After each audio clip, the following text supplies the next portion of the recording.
Language may not be suitable for young audiences. Parental guidance is advised. Hi, my name is MEKHAELA, and welcome to my story. We're still stuck in July 2009. For whatever reason, I was still hoping to feel the love that's left inside of me. It was as if I was trying to relive the feeling and wishing that I will soon feel the love I once had. I was still hoping to be Miles. As always, let me take this opportunity to thank Anchor for making my whole podcast experience easy and pleasant. You can also subscribe, stream, or download our show for free on any of your preferred listening platforms, and we're also available on YouTube. Just follow us so you will be updated with our latest episodes weekly. Don't forget to drop a message or two on our Facebook page, MEKHAELA on Podcast. I repeat, MEKHAELA on Podcast. Would love to hear from all of you.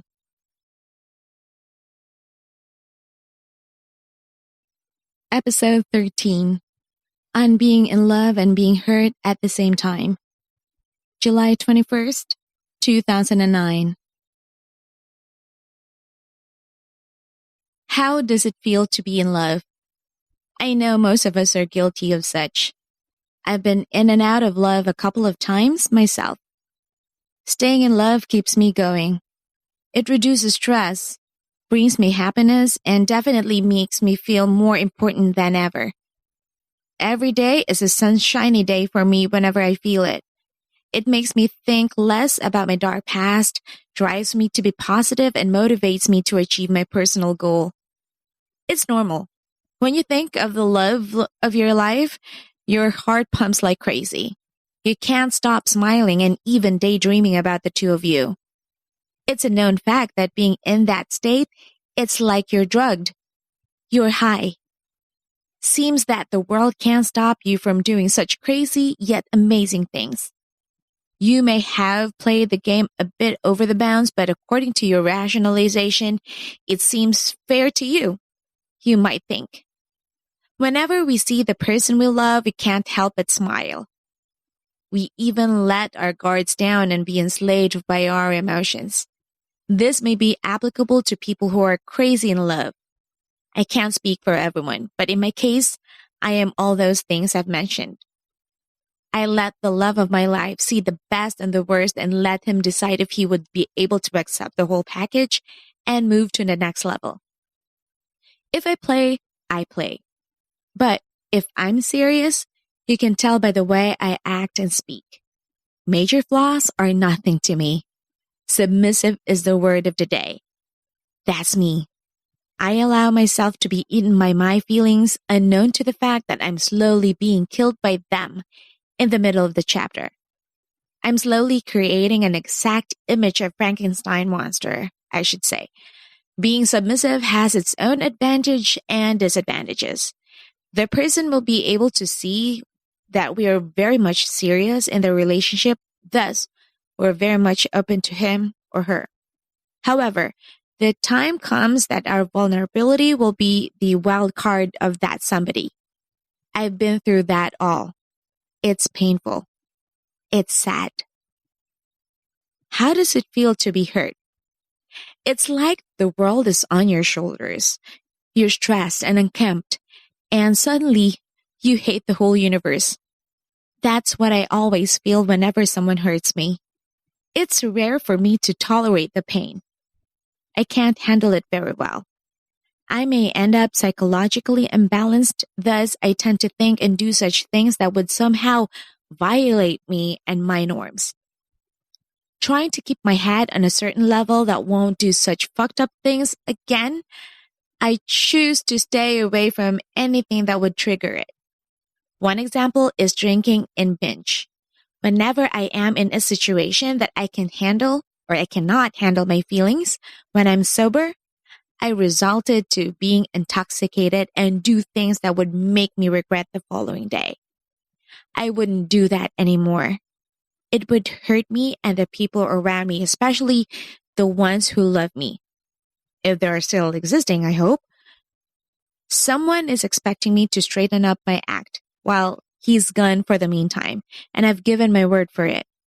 I won't fail that person. Miles expect a lot from me. A couple of hours ago, I watched a movie alone. I sat in the upper right area of the cinema. I was all by myself. I watched. Sat. Devil May Care. It seems such a loser to be found in those places alone. However, it's also a therapy after long hours of stressful work to have quality time for myself. It's been a while since Miles and I got together. Since then, I watch movies alone or shut myself in the room and read books or browse over the internet for some additional learning.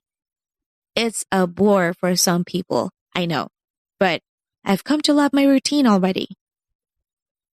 I miss the fact that whenever I'm out of the office on a rest day, I go to the nearest coffee place and wait patiently for hours until he gets off work. After that, we stroll at the mall and talk for several hours and sometimes pick movies to watch. Those were fun memories, and I think it remains to be it until further notice. I have no clue yet. I'm not putting my hopes up because I know I may end up so disappointed. Just let the water flow and set the sail. On to the journey. In that way, it wouldn't hurt that much. Hopefully. Let me share this with you all. Anchor is a hosting platform that is easy to use and offers a lot at no cost. I use Anchor for my podcast. So far, it's been fun. With their unlimited hosting and easy to navigate tools, it's simple to start recording your show. And you can download the app for free. With Anchor, it's one step closer to having your very own show. Anchor, sign up now. Reliving the past sometimes is healthy, but there are some exceptions to it. Reliving the past with someone that hurt you brings back all the feelings and such. From there, you come spiraling back to where it should not be. It was all too much. The only mistake I had was the fact that I clung on to the memories and hoping that he will come back. I had never forgiven myself for being too hard on myself.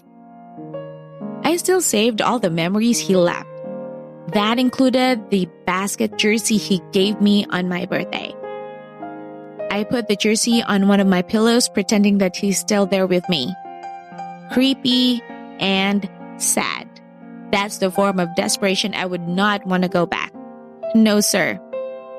It took me 11 years to finally let my feelings out of the open. And why?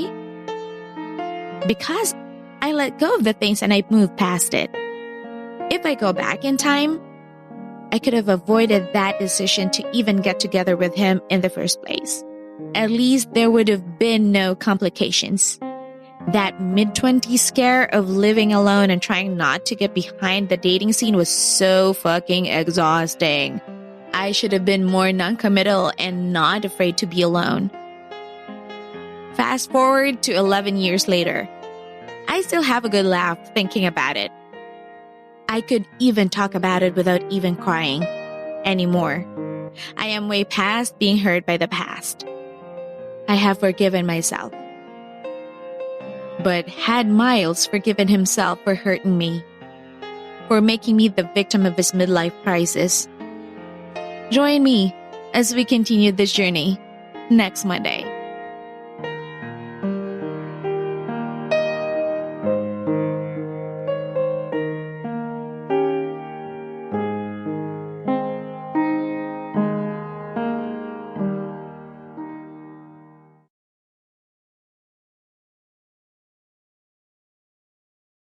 That ends this week's entry.